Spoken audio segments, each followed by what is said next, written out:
So this is a screencast to cover Chapter 30, Section 4 on the nationalism that grew in India and in Southwest Asia, starting specifically with the Indian national movement out of India. There is absolutely no way to discuss the movement in India without discussing the work of Gandhi. And quite honestly, there's really no discussing the study of humanity in the 20th century without a study of Gandhi. This is truly a man who transcends history, one of humanity's great representations of just minded thinking, peaceful action, and therefore in history he is revered and should be. Gandhi is an interesting story all the way across the board, but for the context of our course, we have to condense this. What you've already studied is that the British had dominated India, the Raj, for the better part of, by the time we're in this period of history, for 200 and something years. The mindset of many people in Britain was that India was as British as London, which of course is not true, and that you have a gigantic native populace in India that were second-class citizens in their own country and under British control. What does catch the British off guard, and one of the things that we have to also analyze and that you'll see in a listen-wise discussion, is that within the context, and you saw this with, say, for example, in our previous studies with the Sepoy Mutiny, is the makeup of Indian culture of Hindus and Muslims. And the British sometimes were caught off guard that the Hindus and Muslims could work together. And other times, as you'll see in the listen-wise, there couldn't be a more stark contrast of hate. They truly do have a difficult political situation even today between Pakistan and India that we trace back to this and elements prior to this. One of the things that I've embedded here is this massacre at Jalalabad. And I'll leave it to you to go click on that, and we're going to see it again in a couple slides down the road. But this changes the way Indian and world opinion started to look at an independent India. And that was that why should the British rule a place that is so obviously really not theirs? And we talked about this in previous chapters with the British Raj. The British had devised a system, not to be complimentary, but that was very efficient and had the Indians basically financing their own enslavement by paying them low wages, taxing those wages, and then using those wages to finance things like building bridges and roads and railroads.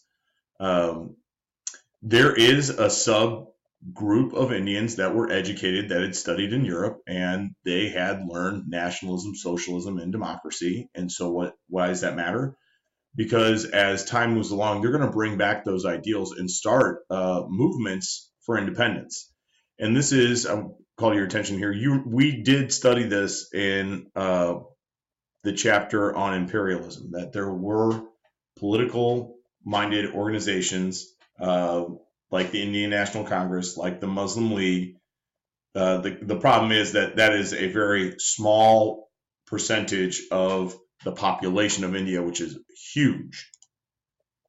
The Indian National Congress wanted self-rule.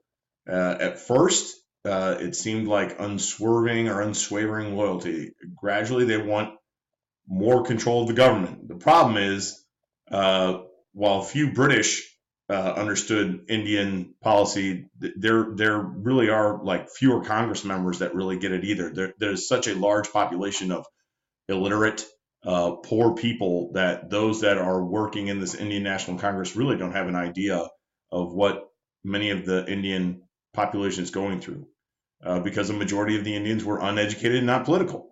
And you're talking about a population of roughly 325 million, and only 8,000 were college educated. That's gonna create an issue in trying to build a movement. So that means most of the Congress was just as out of touch as the British were. And Gandhi is going to be the catalyst for this change. And again, his story is is very interesting. He has, through his father's connections, he would have been I'll struggling for maybe privileged by those standards. He has access to education. He has access maybe to a higher standard of living, and he obtains a law degree from Oxford University. So this is a brilliant man.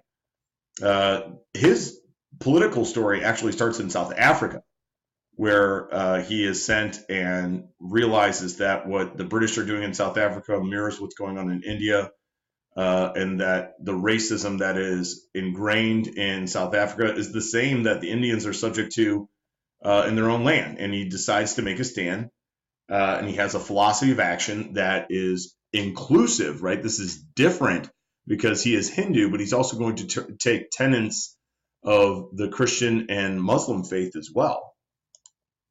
I would tell you to click on this link and go ahead and take a deep dive. And you're also going to have an Edpuzzle on Gandhi. You're talking about and this is the beauty of Gandhi's philosophy. He has 4 principles, and they're very simple. Maybe like our 10 commandments are very simple, but when they're simple, they can also be very demanding. So live simply and don't seek materials. Be tolerant of religious beliefs. Spend a life in service with others, and battle, and this is very difficult, battle injustice without violence. That is extraordinarily hard, even in our own human instincts. Somebody hits somebody, and we want to hit them back. And that is one of the great moments, or one of the great ideas that Gandhi tapped into and held firm to. There would be a peace movement without violence. He famously said, an eye for an eye leaves the whole world blind. And he did. He practiced what he preached. He would fast regularly. He gave up all of his possessions. And when he returned to India in 1914, it was to lead an independence movement. What is interesting is even in that context, he also fought for the status of untouchables, which is within the Indian culture. Those are the lowest of the low. Those are people that would clean your toilet. Those are people that would live in the street. And he is talking about equal status for all. And the whole idea is built around peace and love. He earns this name of the Mahatma, the great soul. And he truly does believes that practicing nonviolence will lead to the positive change. And that's even during the First World War, with everything that we studied in the total war effort. And the Brits promised a measure of peace. If they could get Indian soldiers to be effective in the war. But after the First World War, those tensions rose because Indian soldiers returned and the British reforms fell way short of Indian hopes. And some terrorist movements started to erupt. And as a reaction to that, and this is what Gandhi, you could very clearly see, Gandhi knew violence would feed the British strength. So when there were anti-British, I should say, terrorist movements, the British respond with the Rowlatt Act, which gave the British government the right to jail protesters for up to 2 years. So by being violent, the British therefore had justification under the law, the Rowlatt Act, to jail people for up to 2 years. And then there is this moment, the Jalalabad massacre, the Amritsar massacre, 2 names, same thing. But go ahead and take a link, click on that, and it is emblematic for the world to see what the British are capable of. Essentially, it is a Hindu festival with unarmed men, women, and children gathered to celebrate. And the British opened fire on them and killed upwards of 400 people. And again, it becomes this symbol of what the British really are capable of in India. And again, at the heart of what Gandhi was going to do was going to be civil disobedience. The British attempt to soothe after the Amritsar massacre is the Government of India Act. There would be a British Governor General who would share power with the Indian legislature. So the Indians would, but it's insulting because the Indians have a voice at home, but not in foreign affairs or no national security. So basically, that's just like the British can check in and see if the Indians think it's okay, and even if they don't think it's okay, they're going to do whatever they want. And so Gandhi's sets India on a new path with this civil disobedience. Specifically, and you'll see this in the Edpuzzle, and my pronunciation might be different than Mr. Green's, but Satyagrahara, passive resistance, a non-violent moral force that the British couldn't rule India if the Indians did not let it happen. And we've talked a lot about the power the British had in the textile industry and the power of cotton. For example, and if you have a mental image of Gandhi, it's probably of wearing like a loincloth. Well, that is called khadi. That is homespun cloth. And that was Gandhi's, give up all these possessions. The British can't rule us. We don't have to buy their cotton. We don't have to buy the clothing that they manufacture. We can spin our own. And therefore, and it's such a powerful example because it works, kind of. There is violence in and around India. But it is such a powerful example of how it did work that if you look at the Indian flag today, it has the spinning wheel from making that cloth in the middle of it. But like I said, some violence is inevitable. Gandhi would regularly go on hunger strike. He challenged certain British acts by saying, well, if this is what makes somebody a criminal, then I am a criminal. And he did that. And he would go on hunger strike during those incarcerations. And it only garnered him more attention. People would, why is this simple man being put in jail? Oh, he's a terrorist. He's really just making his own cloth. And it showed the world how ridiculous British rule in India was. Again, kind of a seminal moment here is the Salt March. And you'll see that in the Edpuzzle as well. But take the deep dive on this and click on it. As an example of one of those British rules is the Salt Acts. The act said that Indians could only buy salt from the government, of the British government, and they also had to pay a tax on the salt. Well, these are salt mines in India being mined by Indian natives. And Gandhi's idea is that he is going to walk from his ashram, which was like his home where people live together. He's going to walk from there and go mine his own salt. And that's a 240-mile walk. For a frame of reference, that's essentially the distance between St. Louis and Kansas City. And again, the plan is to make their own salt. And as he's walking, it grew into a demonstration. The crowds grew. International press, Western journalists are paying attention now. And what ends up happening is they get to these salt mines and the British beat these demonstrators and these people that had peacefully marched there. And now it really has been seen by the West. India will no longer be ruled by the British. And when the British try to rule, they rule unfairly. The Indians did not use violence.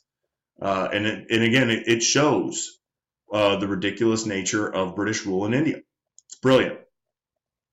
And so the British do grant limited self-rule. In 1935, the British Parliament passed the Government of India Act that gives local self-government, limited democratic elections. It's not total independence because it also fueled tensions between Muslims and Hindus. Muslims didn't want to be ruled by Hindus, and Hindus didn't want to be ruled by Muslims. And this will end up leading to the partition of India, which creates an independent Pakistan for Indian Muslims. Sadly, a Hindu nationalist will assassinate Gandhi. Other nationalist movements that we need to see in this section, in the Middle East, and you are talking about that portion of Asia that stretches from Turkey to Afghanistan, Saudi Arabia, that place that had been the Ottoman Empire, right? There is no more Ottoman Empire after the First World War. And none of the Middle Eastern countries wanted Western control, obviously.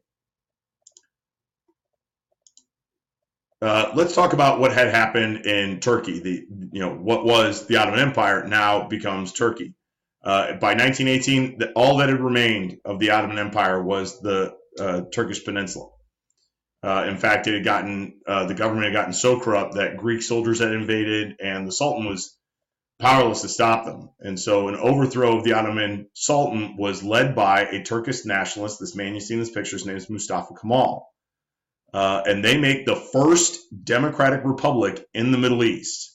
And this might sound vaguely familiar to you, maybe like a Peter the Great in Russia kind of a thing, but Mustafa Kemal is determined to make Turkey a modern nation, It is still the only democracy in the Middle East. It is not a democracy like our democracy, but it is a democracy. Some would tell you that in the modern politics today, it's becoming more and more of an autocracy, but still. Mustafa Kemal is given and this is an important term, he is called Ataturk. That is the father of the Turks, the father of modern Turkey. And he breaks the tradition of the Islamic rule. He creates a separate set of laws for the state that are separate from Islam. And he replaces those Islamic laws with Western laws for the courts. And religious courts are now behind secular courts. And even women are given legal and political rights, the right to vote, the right not to have to wear the veil. And he goes on westernizing Turkey. If you were to Google image, and you can go back and look at that previous picture, the Turks are wearing suits. And there are elements like his hat in the previous picture that still maintain their culture. But there is an appreciation for westernizing. There is closing of religious schools, opening secular schools, learning the Roman alphabet, not just the Arabic, and the building of an economy and an infrastructure like railroads and factories. And so by 1938, Turkey has a national identity and it is modernized. And the effort of Kemal earns him the name Ataturk, father of the Turks, for all of that effort. In another portion of the Middle East, the change from Persia to Iran. There is a strong tradition of independence in this region, and even today, you are probably loosely aware that Iran will not abide by any rules but their own, and sometimes ruffle a lot of feathers, including American feathers. And that is a part of their history. This goes way back to even, ancient Greece. Persia was one of the mighty empires of antiquity. Russia and Great Britain both had an influence there in the 1800s during that great game we talked about during imperialism. And by the 1900s, the two countries, Russia and Great Britain, had essentially controlled Persia.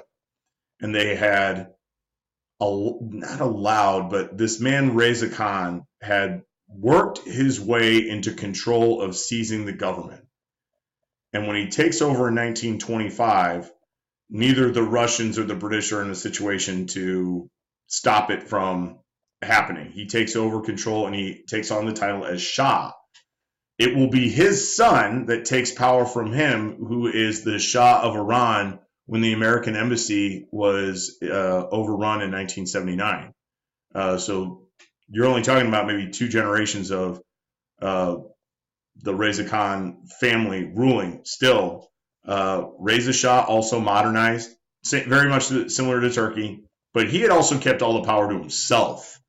And when that power came to his son was actually part of getting him out of power, but nevertheless, it became a pretty strict control.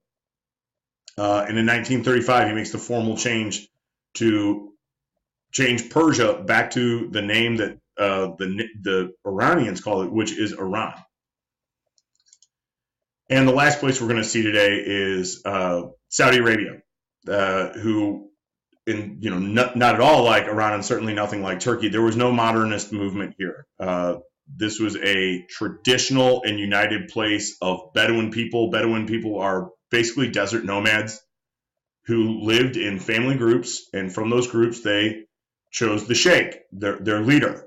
And in 1902, this Ibn Saud, the sheikh, wanted to extend his power. So he began marrying politically and used his military to gain control of Eastern Arabia.